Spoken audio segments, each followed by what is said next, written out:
മാസപ്പടി കേസിൽ CMRL പ്രതിനിധികളുടെ ചോദ്യം ചെയ്യൽ ഇന്നും തുടരും. CMRLലെ 5 ഉദ്യോഗസ്ഥരുടെ മൊഴി രേഖപ്പെടുത്തിയതിന് പുറമെ ഇന്നലെ ആലുവയിലെ വീട്ടിലെത്തി CMRL MD ശശിധരൻ കർത്തയെയും ED ചോദ്യം ചെയ്തിരുന്നു. കേസുമായി ബന്ധപ്പെട്ട ചില രേഖകൾ ശശിധരൻ കർത്തയുടെ വീട്ടിൽ നിന്ന് അന്വേഷണ സംഘം കസ്റ്റഡിയിലെടുക്കുകയും ചെയ്തിട്ടുണ്ട്.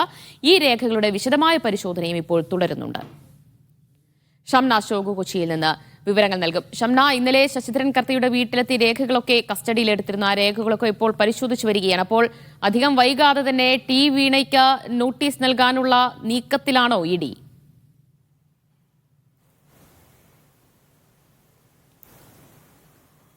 CMRL MDയുടെ വീട്ടിൽ നിന്നും പിടിച്ചെടുത്ത രേഖകളുടെ പരിശോധനയ്ക്ക് ശേഷമായിരിക്കും ED ആ നടപടിയിലേക്ക് കടക്കുക. ഏതായാലും മാസപ്പടി കേസിൽ ECIR രജിസ്റ്റർ ചെയ്തതിന് പിന്നാലെ അതിവേഗത്തിലാണ് EDയുടെ നടപടികൾ മുന്നോട്ട് പോകുന്നത്.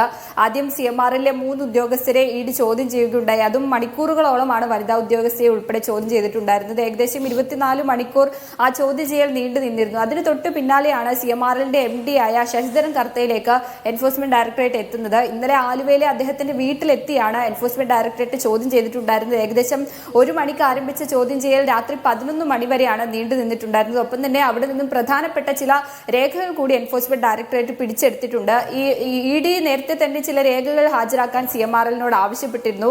ഈ മുഖ്യമന്ത്രിയുടെ മകൾ ടി വീണയുടെ കമ്പനിയായ എക്സാലോജിക്കുമായി ബന്ധപ്പെട്ട രേഖകളായിരുന്നു. അതിൽ തന്നെ പ്രധാനമായും എക്സാലോജിക്കുമായി ഉണ്ടാക്കിയ കരാർ, ഏതൊക്കെ തരത്തിൽ സാമ്പത്തിക ഇടപാടിൽ ഏർപ്പെട്ടിട്ടുണ്ട്, എന്ത് സേവനത്തിന്റെ അടിസ്ഥാനത്തിലാണ് ടി വീണയ്ക്ക് പണം നൽകിയത് എന്നതുൾപ്പെടെയുള്ള രേഖകൾ ഹാജരാക്കാനാണ് ED നിർദ്ദേശം നൽകിയിട്ടുണ്ടായിരുന്നത്. എന്നാൽ രഹസ്യ സ്വഭാവമുള്ള രേഖകളായതിനാൽ അത് ഹാജരാക്കാൻ കഴിയുകയില്ല എന്നുള്ളതാണ് CMRL അറിയിച്ചിരുന്നത്. അതിന് പിന്നാലെയാണ് ഇന്നലെ MDയുടെ തന്നെ വീട്ടിലേക്ക് ED ഡയറക്ടർ ഉൾപ്പെടെ നേരിട്ടെത്തുകയും അവിടെ വെച്ച് പരിശോധന നടത്തി കർത്തയെ ചോദ്യം ചെയ്തതിനു ശേഷം ചില രേഖകൾ പിടിച്ചെടുക്കുകയും ചെയ്തിട്ടുള്ളത്. ഈ രേഖകൾ പരിശോധിച്ചതിന് ശേഷമായിരിക്കും ടി വീണയ്ക്ക് നോട്ടീസ് നൽകുന്നത് ഉൾപ്പെടെയുള്ള കാര്യത്തിലേക്ക് ED കടക്കുക. അടുത്ത നടപടി അത് തന്നെയാണ് എന്നുള്ളതാണ് മനസ്സിലാക്കുന്നത്. അതുകൊണ്ട് വളരെ ജാഗ്രതയിലാണ് ED ഇടപെടുന്നത്. പ്രത്യേകിച്ച് മുഖ്യമന്ത്രിയുടെ മകളാണ്. അതിൽ ഏതെങ്കിലും തരത്തിലുള്ള ഇടപെടൽ ഉണ്ടാകാനുള്ള സാധ്യത ഉൾപ്പെടെ ED കാണുന്നുണ്ട്. അതുകൊണ്ട് കൃത്യമായ രീതിയിൽ രേഖകളെല്ലാം പരിശോധിച്ചതിന് ശേഷം മാത്രമായിരിക്കും അടുത്ത നടപടി എന്നോണം ടി വീണയ്ക്ക് നോട്ടീസ് അയക്കുന്നത് ഉൾപ്പെടെയുള്ള നടപടിയിലേക്ക് കടക്കുക. ഏതായാലും സാമ്പത്തിക ഇടപാടുകൾ പരിശോധിക്കുന്നതോടൊപ്പം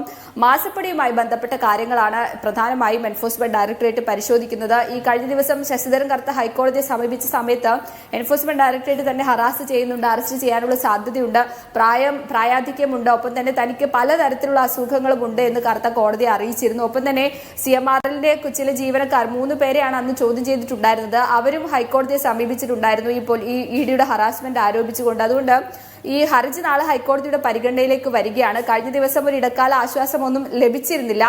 നാളെ എൻഫോഴ്സ്മെന്റ് ഡയറക്ടറേറ്റ് ഹൈക്കോടതിയിൽ ചില പ്രധാനപ്പെട്ട കാര്യങ്ങൾ അറിയിക്കേണ്ടതുണ്ട്. ഒന്ന്, ആ 3 ജീവനക്കാരെ ചോദ്യം ചെയ്ത സമയത്ത് അതിന്റെ CCTV ദൃശ്യങ്ങൾ ശേഖരിച്ചിട്ടുണ്ട്. ഒപ്പം തന്നെ ഫോണിൽ കൂടി ഉൾപ്പെടെ ഉദ്യോഗസ്ഥർ ഭീഷണിപ്പെടുത്തി എന്നുള്ളതാണ് പ്രധാനമായും ജീവനക്കാർ ഉന്നയിക്കുന്ന ആരോപണം. അതുകൊണ്ട് അതിന്റെ ഫോൺ രേഖയുടെ സംഭാഷണത്തിന്റെ റെക്കോർഡ് ഉണ്ടെങ്കിൽ അത് ഹാജരാക്കണം. ഈ 2 പ്രധാനപ്പെട്ട രേഖകൾ നാളെ ഹൈക്കോടതിയിൽ ED ഹാജരാക്കേണ്ടതുണ്ട്. മാത്രമല്ല ശശിധരൻ കർത്തയ്ക്ക് ആരോഗ്യകരമായ ബുദ്ധിമുട്ടുകൾ ഉണ്ട് എന്ന് കോടതി തന്നെ മനസ്സിലാക്കിയിട്ടുണ്ട്. പ്രത്യേകിച്ച് അദ്ദേഹത്തിന്റെ ഈ ആരോഗ്യവുമായി ബന്ധപ്പെട്ട ചില രേഖകൾ സ്വകാര്യ ആശുപത്രിയിൽ പരിശോധിച്ച രേഖകൾ ഉൾപ്പെടെ ഹൈക്കോടതിയിൽ ഹാജരാക്കിയിരുന്നു. അതുകൊണ്ട് തുടർച്ചയായുള്ള ഈ ചോദ്യം ചെയ്യലിൽ ഹൈക്കോടതി നാളെ ഇടപെടുമോ എന്നുള്ളതാണ് പ്രധാനപ്പെട്ട കാര്യം.